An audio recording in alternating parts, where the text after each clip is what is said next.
Siria está aquí, a 8 horas de avión de España. Es la mitad grande y su población se concentra aquí. ¿Por qué? Porque toda esta zona es un enorme desierto, pero un desierto muy importante. Tiene 1/3 de las reservas de petróleo del mundo y también de gas natural. Según algunos, el nuevo petróleo. Para sacarlo de aquí y llevarlo a Europa, hay que rodear toda esta península y salir por el canal de Suez. Como te puedes imaginar, aquí te cobran. Pero hay otra manera más fácil, la línea recta. El que controle estas tuberías las puede abrir y cerrar, como un grifo. Si no pagas, no hay petróleo, ni gas. Esta región es increíble. La civilización en el planeta empieza en 3 sitios y este es uno de ellos. Mesopotamia, aquí. Sumer, que te sonará menos, pero es donde empieza todo, aquí también. ¿Recuerdas la Torre de Babel de la Biblia? La hicieron estos tíos. Egipto, aquí. Siempre ha sido un punto de contacto entre Oriente y Occidente, dando a Asia salida al Mediterráneo. Quizá por eso aquí nacen las principales religiones monoteístas, el judaísmo, el cristianismo y el islam. El islam es el último que llega y de hecho acoge a las 2 anteriores. Adán, Noé, Moisés, Jesucristo son considerados profetas islámicos. Bueno, al grano. Como la zona es brutal, todos han querido controlarla y siempre ha estado dentro de algún imperio. Los persas, los griegos, los romanos. El imperio romano termina partiéndose en 2 y finalmente solo sobrevive esto.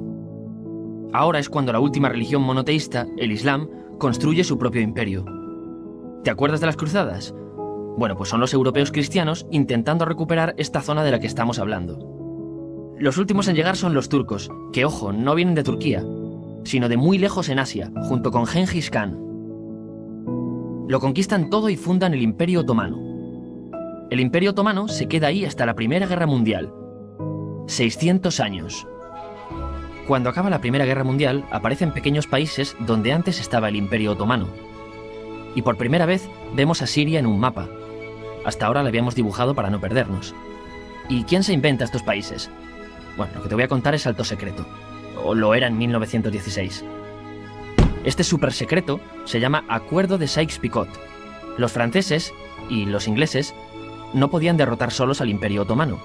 Solo podían si les apoyaba la gente que vivía dentro. En su mayoría árabes. ¿Cómo se los ganaron? Pues les prometieron la Gran Arabia, un país solo para ellos. El único problema es que era un timo. Antes de seguir, recuerda una cosa. Los árabes son un pueblo, pero no una religión. O sea, un árabe puede ser musulmán, puede ser cristiano, y antes del Islam parece que hubo tribus árabes con tradiciones judías. Bueno, pues a los árabes no les dieron ese único país que les habían prometido. En su lugar, franceses y británicos crearon muchos países pequeños. Estos países, obviamente, no eran países de verdad, sino zonas bajo su control, con gobernantes puestos por ellos. Durante este tiempo hacen lo que quieren con la zona. Recuerda que hay petróleo. Siria, aunque no tiene grandes reservas, tiene fácil salida al mar. Y Francia, que es la que se ha quedado con Siria, se lo da a compañías extranjeras. Después de la Segunda Guerra Mundial, los europeos se van. En el caso de Siria, son echados a patadas. Pero antes de irse, crean otro estado, Israel. No es el momento de hablar de ello, pero es un estado muy polémico que sus vecinos no reconocen. La prueba es que nada más irse los británicos, todos estos estados lo atacan.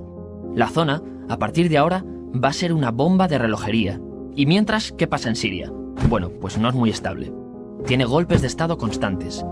En esa época, aparece en Siria una ideología que se hace con el control y se expande por el mundo árabe, el Ba'ath. Esta ideología mezcla el antiguo sueño de una sola nación árabe con ideas socialistas. Y algo muy importante, es laica, o sea que no es religiosa. Siria se llega a unir con Egipto, un país con el que no tiene frontera. Pero no es algo raro, muchos de estos países intentan hacerlo también. Como recordarás, a esta gente se le había prometido un solo país y las ganas las seguían teniendo. Pero la unión falla. En este tiempo, Egipto les convence para nacionalizar el petróleo. En Siria, Al-Assad, el padre del Assad de ahora, se convierte en jefe del estado Ba'ath. En Irak, también Ba'ath, comienza a ganar fuerza Saddam Hussein. Las diferencias entre ambos países dividen a los partidos Ba'ath de otros países en pro-Siria o pro-Irak. Ahora ocurre la Guerra Fría. El mundo se divide en 2. O eres de Estados Unidos o de la Unión Soviética. Son años muy movidos en los que se pegan constantemente con Israel, invaden su vecino Líbano y comienza una oposición islamista al régimen Ba'ath de Assad. Los hermanos musulmanes. Vale, volvamos atrás un momento. Recuerdas que la mayoría de árabes eran musulmanes, ¿verdad? Bueno, pues dentro de los musulmanes hay 2 ramas fundamentales. Suníes, la mayoría, y chiíes. En el caso de Siria, a pesar de ser un estado laico, los gobernantes como Assad y los jefes militares eran chiíes, los cuales representan menos del 13%. En cambio, casi el 70% de la población es suní. Un dato curioso es que los cristianos son casi el 10%. Que los chiíes controlen el gobierno y ejército mosquea a la población suní, y ese sentimiento es aprovechado por los hermanos musulmanes, islamistas radicales suníes. Estos toman las armas en la ciudad de Hama, en contra del gobierno, y Assad acaba con la revuelta a costa de matar miles de civiles y encarcelar a mucha gente. En el año 2000, Assad padre muere, y le sucede Assad hijo. Ante las presiones, libera a muchos presos, trae internet y esperanzas de cambio. Hay un periodo de gran debate político y aparece la oposición. También vuelven los hermanos musulmanes. Los siguientes años son difíciles. Arrestan a la oposición. Y Bush incluye Siria en el eje del mal, y esto la aísla. Está mal visto negociar con Siria. Los kurdos, un pueblo que vive repartido por varios países de la zona, comienzan a protestar también. Hay represión y muertos. En 2011, te sonará esto, ocurre la Primavera Árabe. ¿Qué es esto? Bueno, es una protesta que se va propagando por todos los países árabes pidiendo más democracia. Como ves, el mundo árabe, a pesar de estar dividido en países, tiene tendencias generales. Cuando llega a Siria, Assad hijo termina usando el ejército y en los enfrentamientos mueren unas 1000 personas. Los enfrentamientos irán escalando hasta que se conviertan en guerra civil. No hay un momento exacto de inicio. Lo importante es que hoy en día hay numerosas facciones en juego. Vamos a verlas. Pero primero piensa en que todo está dividido entre chiíes, la minoría, y suníes, la mayoría. Chiíes, y además laicos, o sea, no religiosos, son el gobierno de al-Assad. Controla todo esto, que si recuerdas son básicamente las zonas chiíes del país, y está enfrentado al resto. También mayoritariamente laico, pero suní, es el Ejército Libre de Siria, o FSA en inglés, junto con el Frente Islámico, que es religioso, y otros 70 y pico grupos más, forma una coalición que la prensa llama simplemente la oposición.